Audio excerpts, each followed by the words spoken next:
Bismillahirrahmanirrahim. Assalamualaikum warahmatullahi wabarakatuh.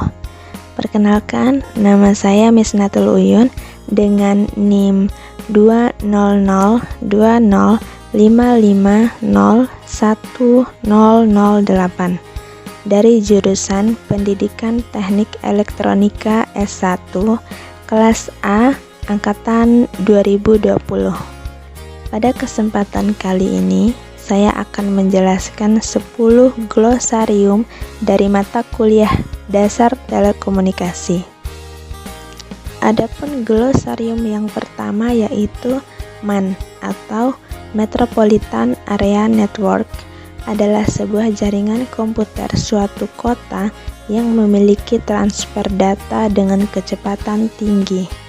Jaringan tersebut biasanya menghubungkan berbagai lokasi dalam satu kota, misalnya perkantoran, kampus, pemerintah, dan sebagainya, di mana cakupannya berkisar antara 10 km hingga 50 km.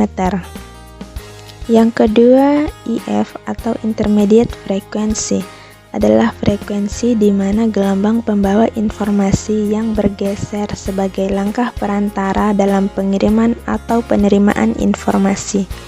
Frekuensi ini dibuat dengan mencampurkan sinyal pembawa informasi dengan sinyal osilator lokal dalam proses yang disebut heterodyne sehingga diperoleh frekuensi baru.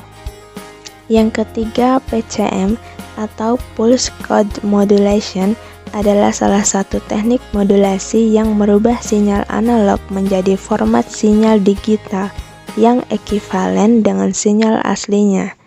Proses utama yang dilakukan pada sistem PCM diantaranya filterisasi, pencuplikan, kuantitasi, dan pengkodean sehingga membentuk suatu sistem PCM. Yang keempat, ASK atau Amplitude Shift Keying atau pengiriman sinyal berdasarkan pergeseran amplitude adalah suatu metode modulasi dengan mengubah-ubah amplitude. Dalam prosesnya, kemunculan frekuensi gelombang pembawa tergantung pada ada atau tidaknya sinyal informasi digital. Yang kelima, modulasi adalah proses perubahan suatu gelombang periodik sehingga menjadikan suatu sinyal mampu membawa suatu informasi. Dengan proses modulasi, suatu informasi yang biasanya berfrekuensi rendah bisa dimasukkan ke dalam suatu gelombang pembawa, yaitu berupa gelombang sinus berfrekuensi tinggi. Yang keenam, transmitter atau pengirim adalah rangkaian yang mengubah informasi yang akan dikirimkan ke dalam bentuk sinyal yang sesuai dengan media yang akan dilaluinya. Bentuk fisiknya berupa komputer personal yang dapat mengolah segala bentuk informasi atau secara khusus berupa pesawat telepon untuk komunikasi dengan informasi audio atau suara. Yang ketujuh, receiver atau penerima adalah perangkat yang mengubah kembali sinyal yang diterima dari media komunikasi ke bentuk semula dan mengoperasikan sinyal yang diterima sehingga menghasilkan perkiraan sinyal pesan asli untuk pengguna informasi. Yang kedelapan, PWM atau Pulse Width Modulation adalah suatu teknik modulasi yang mengubah lebar pulsa dengan nilai frekuensi dan amplitudo yang tetap. Semakin besar tegangan sinyal pemodulasi, maka semakin lebar juga pulsa yang akan dihasilkan.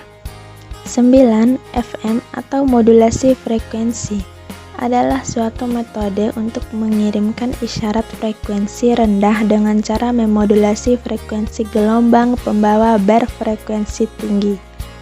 Kecepatan sudut pembawa dibuat berubah-ubah dengan amplitudo isyarat pemodulasi, di mana frekuensi tengah pembawa adalah frekuensi isyarat pemodulasi. Dan yang terakhir adalah gelombang angkasa atau sky wave atau ionospheric wave. Adalah gelombang radio yang merambat langsung ke atas bumi ke dalam atmosfer. Penggunaan gelombang angkasa ini adalah untuk sistem komunikasi jarak jauh dan jangkauannya yang dapat dicapai oleh sistem komunikasi ini tergantung dari tinggi rendahnya lapisan ionosfer sebagai lapisan pemantul. Terima kasih sudah menyaksikan video ini, semoga bermanfaat. Lebih dan kurangnya mohon dimaafkan. Wassalamualaikum warahmatullahi wabarakatuh.